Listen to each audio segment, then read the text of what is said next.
భారతీయులు ఆనంద ఉత్సాహాలతో జాతి, కుల, మత, వర్గ విభేదాలను విస్మరించి సమైక్యంగా జరుపుకునే పండుగే దివ్య దీప్తుల దీపావళి. నరకాసురుడనే రాక్షసుణ్ణి సంహరించిన మరుసటి రోజు అతని పీడ వదిలిన ఆనందంలో ప్రజలు దీపావళి చేసుకుంటారని పురాణాలు చెబుతున్నాయి. అలాగే లంకలోని రావణుణ్ణి సంహరించి శ్రీరాముడు సతీ సమేతంగా అయోధ్యకు తిరిగి వచ్చినప్పుడు కూడా ప్రజలు ఆనందోత్సాహాల మధ్య దీపావళిని జరుపుకున్నారని రామాయణం చెబుతోంది. చీకటిని త్రోలుతూ వెలుగులు తెచ్చే పండుగగా, విజయానికి ప్రతీకగా దీపావళి పండుగను జరుపుకుంటారు. ఈ పండుగ ప్రతి ఏటా ఆశ్వయుజ అమావాస్య రోజున వస్తుంది. దీపాల పండుగకు ముందు రోజు ఆశ్వయుజ బహుళ చతుర్దశి. దీన్ని నరక చతుర్దశిగా జరుపుకుంటారు.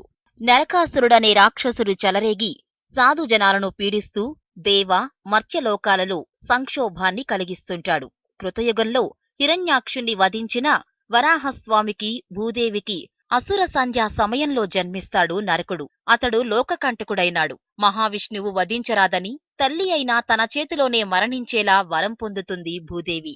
భూదేవి, మహావిష్ణువు ద్వాపరయుగంలో శ్రీకృష్ణ సత్యభామగా జన్మిస్తారు. అప్పటికి నరకాసురుడు లోకకంటకుడై చేస్తున్న అధర్మ కృత్యాలను అరికట్టడానికి సత్యభామ సమేతంగా తరలివెళ్తాడు శ్రీకృష్ణుడు.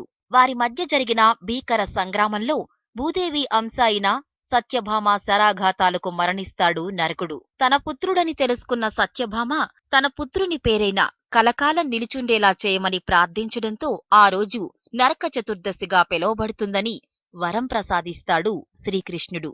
నరకుని చెర నుంచి సాధుజనులు 16,000 మంది రాజకన్యులు విడిపించబడ్డారు.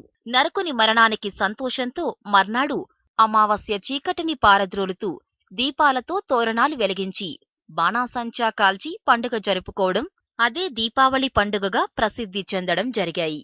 దిబ్బు దిబ్బు దీపావళి, మళ్లీ వచ్చే నాగుల చవితి అంటూ చిన్నపిల్లలంతా గోగునార కట్టలకి చిన్న చిన్న గుడ్డ మొక్కల్ని కట్టి వెలిగించి దిష్టి తీయడాన్ని మనం సంప్రదాయంగా కొన్ని ప్రాంతాల్లో చూస్తుంటాం. సాయంత్రం ప్రదోష సమయంలో దీపాలు వెలిగించి ముందుగా పిల్లలు దక్షిణ దిశగా నిలబడి దీపం వెలిగించడాన్ని ఉల్కాదానం అంటారు. ఈ దీపం పితృదేవతలకు దారి చూపుతుందని శాస్త్రాలు చెబుతున్నాయి.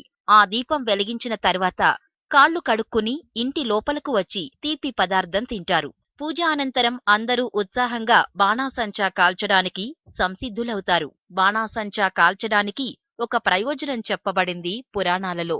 ఆ వెలుగులో, శబ్ద తరంగాలలో దారిద్ర్య దుఃఖాలు దూరంగా తరిమివేయబడి లక్ష్మీ కటాక్షం సిద్ధిస్తుందని, అంతేకాక వర్ష ఋతువులో ఏర్పడిన తేమ వల్ల పుట్టుకువచ్చే క్రిమికీటకాలు బాణాసంచా పొగలకి నశిస్తాయి. ఉత్తరాదివారు, ముఖ్యంగా వ్యాపారులు దీపావళి రోజున కొత్త సంవత్సరంగా పాటిస్తారు. ఆ రోజు లక్ష్మీదేవి పూజ చేసి కొత్త ఖాతా పుస్తకాలు తెరుస్తారు.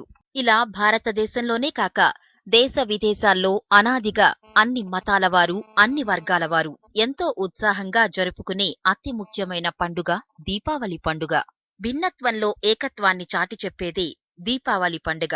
మనలోని అజ్ఞానంధకారాన్ని తొలగించే ఉషస్సును నింపుతుంది కనుక ఈ దీపావళిని మనమంతా ఆహ్వానిద్దాం.